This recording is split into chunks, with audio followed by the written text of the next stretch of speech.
ஏன்பா இந்த சலூனை ஆரம்பிக்கிறதுக்கு முன்னால நீ என்ன பண்ணிக்கிட்டு இருந்த? கசாப்பு கடை வச்சிருந்தேன். நினைச்சேன்.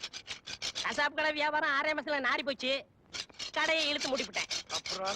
அப்புறம் என்ன வாங்கின கத்திலாம் வேஸ்டா போயிருமன்னு பார்வர் சாப்பு வச்சு விட்டேன்.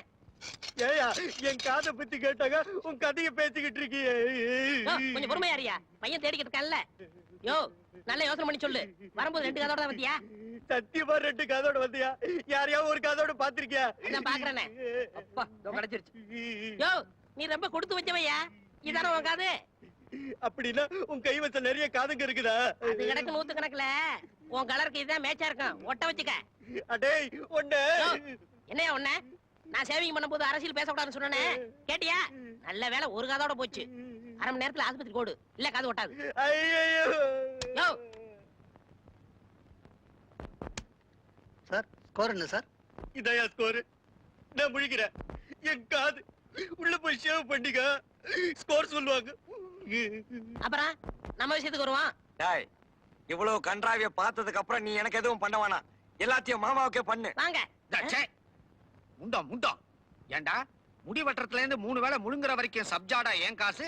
என்ன இவங்கிட்ட கோத்து விட பாக்குறியா? என்ன உங்களை இவ்வளவு கேவலமா பேசுறாரு? வயிற்றுச்சல்.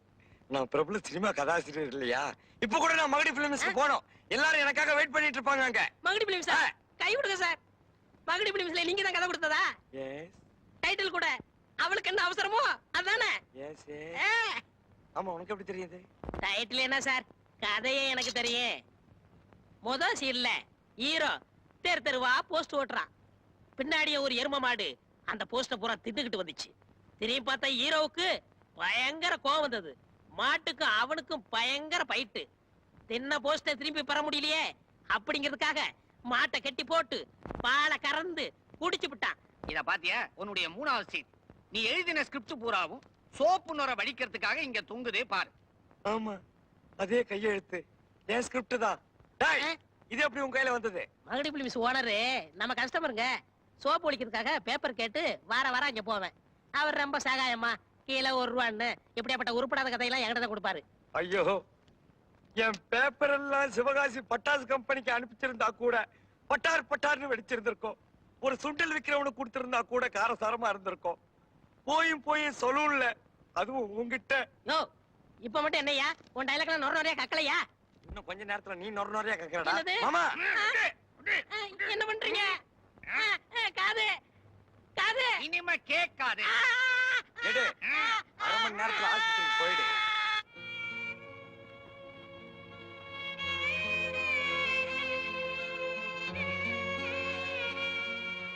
என்ன ஒண்ணுமே சாப்பிடாம வெறும்னே உட்காந்து கிளை காலையில இருந்து வந்து ஒரு வாய் சாப்பிடுங்க.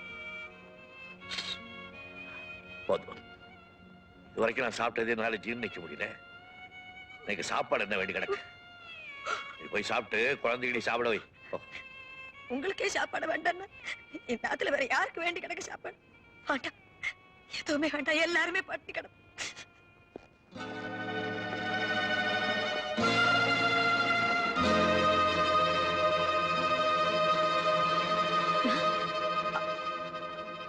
அவன் வந்திருக்கானா?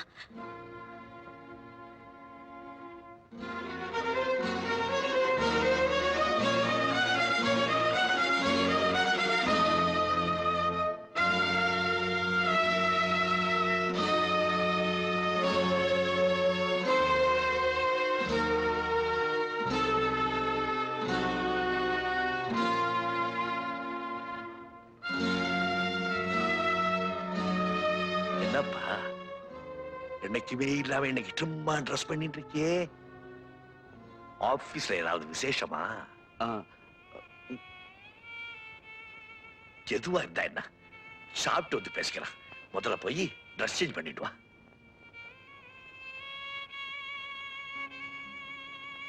என்னப்பா உள்ள வரவும் மாட்டேங்கிற, வாய் திறந்து எதுவும் பேசவும் மாட்டேங்கிற? What's wrong? Any problem? புரியறது, எனக்கு நன்னா புரியறது. சோ உன்கிட்ட ஏதோ ப்ராப்ளம் இருக்கு. பெத்த தகப்பகிட்ட எப்படி சொல்றது? நீ தயங்குற. ஒண்ணு செய்வோம், பெத்த கடனுக்காக உன்னுடைய ப்ராப்ளத்தை நான் ஸ்டார்ட் பண்றேன். நீ முடிச்சுடு. இன்னைக்கு நீ கல்யாணம் பண்ணின ப்ராப்ளத்தை பத்தி பேச போறோம். என்னப்பா எனக்கு பதிலா நீ ஷாக் ஆகிறாய்? உன் ஆபீஸ்ல வேலை பார்த்த ஆரோக்கியமேரிங்கிற கிறிஸ்தவ பொண்ணை நீ கல்யாணம் பண்ணிண்டாய். இன்னைக்கு காலையிலே சாந்தம் சர்ச்சில் உன்னுடைய கல்யாணம் நடந்தது. அந்த பொண்ணுக்காக உன் மனசை மாத்திண்ட நீ மதத்தையும் மாத்தினுட்டாய். ஏப்பா கண்ணா, பவுன் 100 ரூபாய் விற்கிறச்ச 1000 ரூபாய் செலவு பண்ணி உனக்கு பூநூல் போட்டேன். அந்த புனிதமான பூநூலை ஒரே செகண்ட்ல கழட்டி எரிஞ்சுட்டியாமே. அது போட்டும், நீ குழந்தையா இருக்கச்சே ராஜா மாதிரி இருப்பேன். நானே பிரியப்பட்டு உனக்கு ராஜாராமன் பேரு வச்சேன்.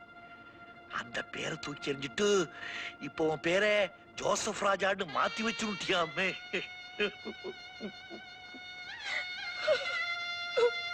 Good name, very good name.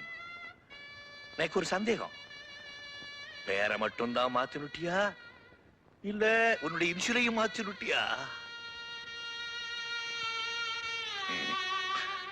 அது மட்டும் முடியாது. ஒருவேளை சட்டத்துல அதுக்கும் வழி இருக்கோ என்னவோ, உனக்கு என்ன தெரியும்? நீதான் பெரிய பிஎஸ்சி ஃபர்ஸ்ட் கிளாஸ் ஆச்சே. நான் ஆஃப்டர் ஆல் எஸ்எல்சி தானே. கேள்விப்பட்டேன், ரெவரண்ட் ஃபாதர் ஜான் ராஜ் தான் நோக்கு ஞானஸ்நானம் பண்ணி வச்சாராம். ரெவரண்ட் ஃபாதர் அடக்கர் ராஜ் தான் நோக்கு கல்யாணம் பண்ணி வச்சாராம்.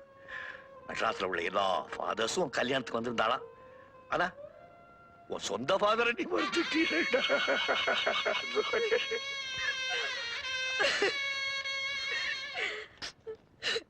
நீ இன்னைக்கு கல்யாணம் பண்ணிக்க போற விஷயம் பெத்தவாட்ட கூட சொல்ல முடியாத அளவுக்கு போயிடுதாப்பா.